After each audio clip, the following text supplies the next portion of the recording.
What the happened in that throw versus T1? That was diabolical. Tell us what the happened, please.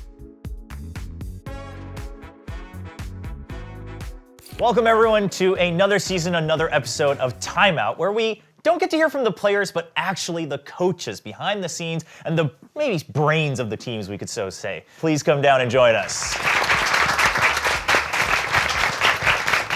But before we get started, Six Fingers, hello. Hello.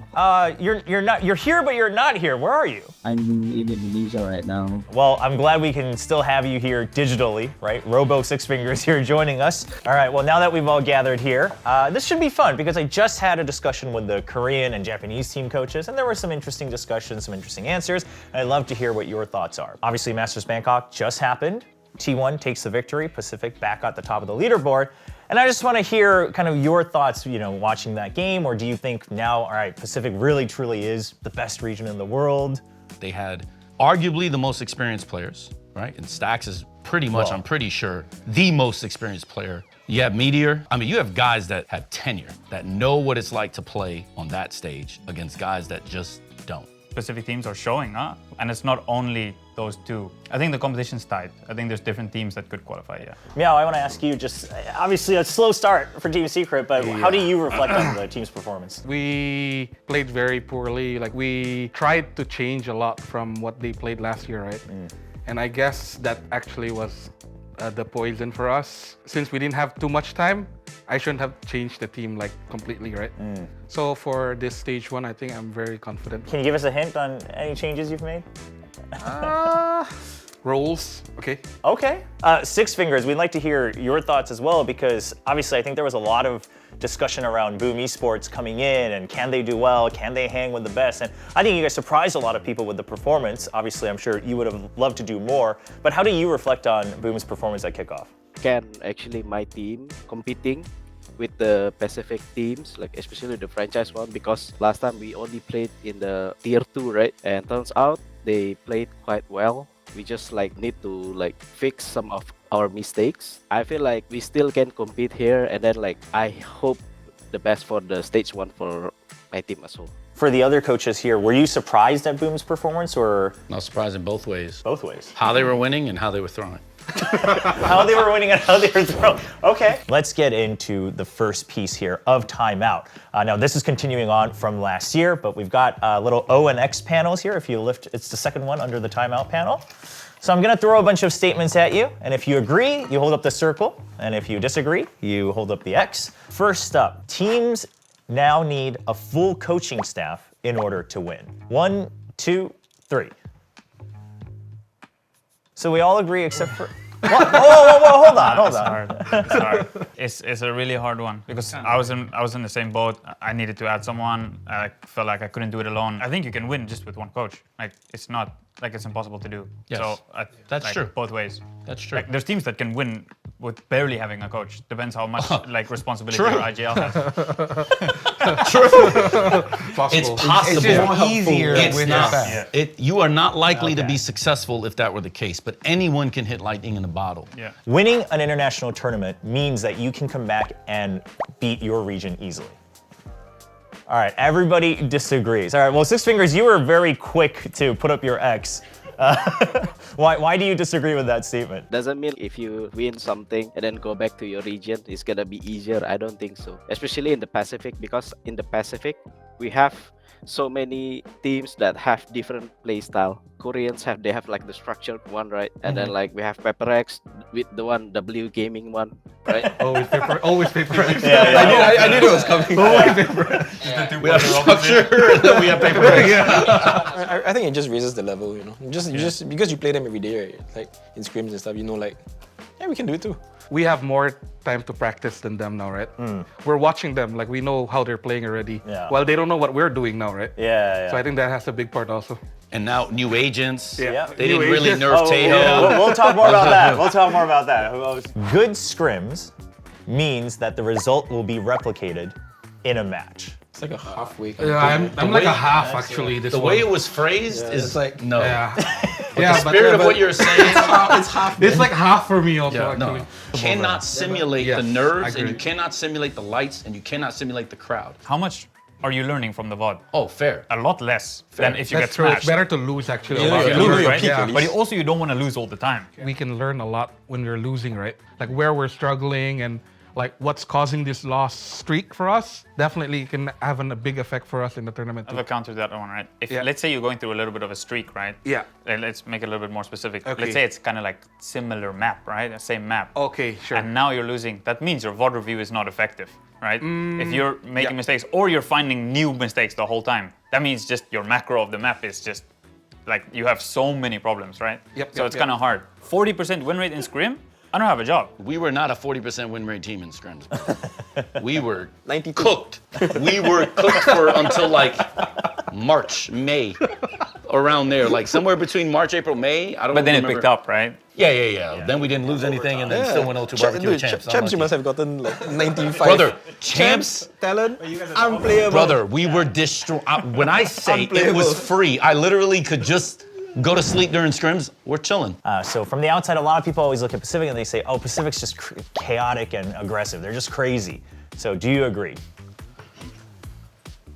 Okay. Not one team Yeah, now. well, most people Yeah, agree. there's more now.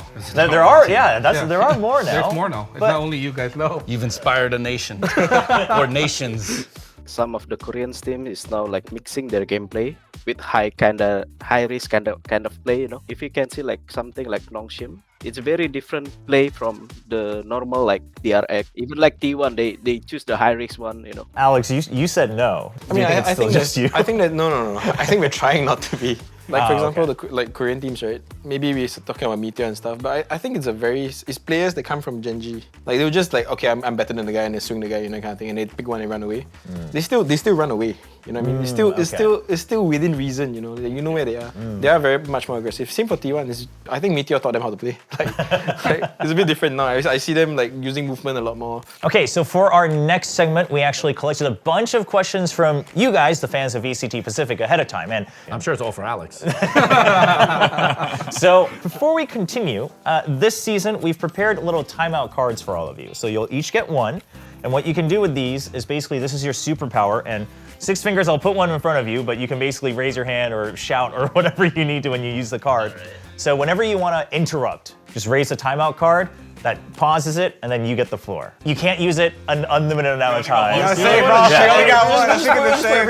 Which do you think is harder, being a player or being a coach, and why? Player, next. Really?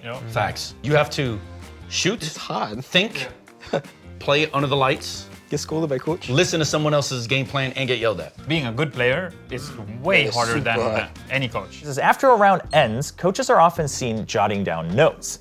What are you writing down? Mistakes, what they did good, and planning for the next round. I just want to make sure that I remember what to say in a timeout because there's 1 minute, right? I kind of need to know like 3 rounds ago. I wrote this down to tell them that they're missing something, you know. So it's just there for me basically. That feeling sucks. Yeah. Like, oh, I ran out of time, and I forgot to say this part also. This one is coming in from the VCT Pacific Twitter. But the question is, do you prefer to follow the meta or do something new? I mean, it's both, but I think my players respond better to like new things, new stimulus, you know. And I think it jots their minds. Well, I'm not very good at the meta in the first place. There's no way how you can play something that's off meta on all 7 maps and have about it that? actually prepared. How about week to week with 3 days practice? Come on, bro. Have it But I consistent, think all of that's them. a skill, you know. Like, We made top 4 no, but twice. I think that's because you train in a Twice. certain way. To me, it's the most effective way in franchising. If I go meta, there's a lot of counters to counters. It's actually more practice. It takes way more thought. I'll just keep you behind the 8 ball, not me. I know what's coming, you don't. All right, well, now let's flip this because this is a different question, but from one of the Japanese fans, is how do you deal with frustration? Do you have anything that you specifically do? And Alex, they specifically... Mine's on camera, man, They so- well, they wanted to ask, how do you deal with it? Is it really just letting it out when you're not in a timeout? I guess so. I never really thought about it. I mean, after a match is done, you know. I try to tell them, I try to be as calm as I can. Like, the result is finished, you know what I mean? Well, yeah, They're already stressed to like hear. They don't need that. Right. So, like, Okay. You get a bad rep for that one as well. Like, you always get caught. Like, there's no way you go like this and the camera's gonna be on you. for sure. It's just- They're I don't waiting, know. they're like, please. There's one replay operator that's just recording Alex. Like, We have to be calm and we have to provide solutions, Because if not, then everything is cooked at that point. Because you're like the beacon of hope that they have left when you call when you you're hit the that final button. line, yeah. Who do you think is the most perfect IGL right now in the game? And let's say within Pacific. Like, To be honest, I like the way Munchkin call. Playing kind of default slow. It's not like very in a hurry to make some decisions. Like he played based on like the info first. Stacks. I do know that he's the one who's arranging the team. Like when they're playing, he's the one who's calling everything. He's the one who wants them to play, right? I think that's very, very good for an IGL to do. I'm not sure because we don't know him very well, but I think Francis is actually underrated. Notion Red I Forest. think he's actually very Pretty good. That guy is good. Yeah, you know firsthand. I'm just gonna be the homer and be like, I think You gotta say Cruz, Cruz, right? he's the best IGL in Pacific. It's Yeah? just, it's not even close. Sure, you can talk about the aim and all that stuff, but like, guys, it's just free. Like, it just is what it is, man. Sure. Oh, all right, timeout. I'll counter you. Our new IGL. Okay. Maybe. Okay, how much can you But share? I haven't seen it. Nothing. I don't know. Nothing. That's where my No. timeout ends. Oh, no. Fair. Fair. No, while you were saying your own player, right? I was like thinking, oh, why didn't we say our own player? Well, he doesn't have one. He's lost. So, what frustrates you the most as a coach when giving feedback? The thing that frustrates me most about timeouts is basically what Frost pointed out. It's like you tell them what to do, you know it's gonna work, and they do the exact opposite. And then you time out again, like Okay, and for our very last question, Alex, you don't have to answer this one. One of the fans is curious, have you ever been envious of Alex's star power? Like his branding, his popularity. Has anybody ever told you you have star power though? no, I don't even. I don't tweet. I don't use Instagram. That is the funniest thing because I was at the Champions Fan Fest last year. And there was a giant line for Alex's fan session for like signature. Crazy. But I was beside Jen though, so it might have been. You say that, but it was very clear that they were all there for Alex and not Jen, which is crazy to think about. For our last segment, I'm gonna go through and ask some questions, and you guys are gonna take your little timeout card here. And then you'll use that to point at who you think this is applicable to. So let's talk about the biggest news first. Who do you think will bring out Waylay first? On three. 1, 2, 3. Ooh, okay, we got a little mix and match here. You think you're going to? You voted for yourself, Frost. Meaning they're gonna use it. Yeah, so can we just assume we're gonna see it just day one? Your very first match? Paper X. Yeah, you voted for Paper X. gonna I do think it. we know why, but Yeah, they always do something different, right? I think you just have the players for it now. Well, and she's tie. Yeah, so you have to use. If I can't, guys, it was easy. It was an easy layup, guys. obviously, some other changes came through in this patch as well. One of the other big ones is Tejo. Tejo's now been, we'll say, nerfed, right? Especially the salvos now no longer being able to kill Killjoy's lockdown. So, on the count of 3, I want you to point to the coach you think is happiest that the salvos can no longer destroy a lockdown single-handedly. Oh, okay. Or just We're just following. He should have been nerfed. This is egregious. Egregious. But hey, what are you gonna do, bro? The Tejo crutch was so real. Unbelievable, bro. 60% pick rate? His first tournament ever? Usually they all climb. yeah, because into people have to a slight buff, learn. learning curve, slight buff, and then you get Harbor at the end. But that wasn't it for agent changes this patch. There was another agent that received some big changes. That's going to be the ISO. So on this one, I want you to point to the coach that you think is happiest about ISO's changes. Your ISO player's gone. Do you think? He has a new one. Oh, I got the best ISO player in the world. What are you talking about? Hell nah, right here. One, Give two, me three. all of them. Everybody's voting for Talon? Give me all of them. Hell no, I got Primi. I don't care. Is this simply because the other teams, you guys don't really see any other team playing ISO that much, or you just think he's still... T1's not here, so. Yeah, I would pick T1 also, maybe. Yeah, you would agree maybe. with T1. Or T1 or Talon also. All right, next up, of course, another big change this time is the map pool. Map pool changes again. Ascent is coming back. I know everyone's missed it so much. Icebox is coming back as well. And then Abyss and Bind are leaving us. Point to the coach that you think is happiest with the new map pool. On the count of 3, 1, 2, 3. You're pointing to Team Secret? Yep. Okay. When we scrim against Secret, they're really good at Ascent. I mean, I assume that they will be very happy when Ascent going back in. My win rate with Ascent was pretty good. Right. And Icebox. Oh, okay, so you're pretty happy about it as well. Okay. Why did you vote for yourself? Historically, we're good on Icebox in Ascent, and we had Bind as a ban recently, so it's gone. It just So fits like your... 3, yeah. Let's talk about the Ascent changes a little bit, though. Do you think like that B-wall change, Was it a long time coming? Do you think it's enough? It changes a lot for Sova players. I'm curious as to what people will use to stop it. People are gonna be way spicier about their picks now. Well, that's a lot of the major changes in game, obviously, map pool, new agents. But this one, it's not an in-game question, but we just want to hear your thoughts. Which coach would you want to play for at this table? On the count of 3.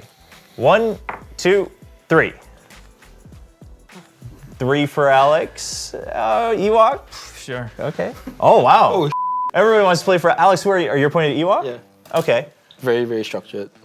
And then like open to doing plays. You know, everyone can chip in. Everybody voted for Alex. Just someone want to shout out why? More freedom. Yeah, I was gonna say. GG. That's the exact word I was thinking of. GG. That's it. Well, but historically, that's what players have wanted. They like the freedom to be able to do the things that they want to do. Video games are art, right? Sure. It's a lot of science and math, but it's art. Playing is also sports. It's an art. It's a performance. Yeah, it's a performance. yeah. And if you're 17, 18, 19, 20, That's what you don't want, want to think about macro. You don't want to get yelled at for micro. You don't want to think about vetoes. Hell nah. W gaming, bro. You just hold it and go. That's it for the questions that we have prepared from here, but also I want to open up the floor now for any questions you might have for each other, whether it's somebody specific or just kind of you want to get opinions from the other coaches while we have this chance. Are you planning for week 1 or week 2? More than 2 weeks out. They're playing Prepared for Youngster Red both. Force week 1. Are you looking forward to playing multiple overtimes again in week 1 and setting a new record? We broke our own record now. Yeah, because the Yeah, former one was the LCQ and one. Zeta. Yeah, we broke our own record. Nice. Yeah. Every year. Yeah, every year. Run it back, bro. Actually, I have one. To Oh. Alex, actually. What's behind the idea giving Jing a Sentinel? That's the thing. I'm just curious. There were some maps that you just can't force raise anymore, you know? Everyone like, where do we put this guy? But also after a while, you realize that now the duelist players are all transitioning to every role. I actually do have a question for Six Fingers, which is going to be left out, but I'm just curious. What the happened in that throw versus T1? That was diabolical. Tell us what the happened. Please. I think this No, is no, a no, good- but he was I do live. think this is a good question, yeah, because everyone was kind of curious. Explain that one. Here's the thing. The first time out, they become into like, in a hurry, like very reckless decision, and then like they forget about the objective when doing the default, like blocking the info, taking the space, everything, right? They forget about that. That's the first time out. I call it. They still didn't do it. And then after like we almost got the overtime. I guess like you guys curious why I pressed timeout, right?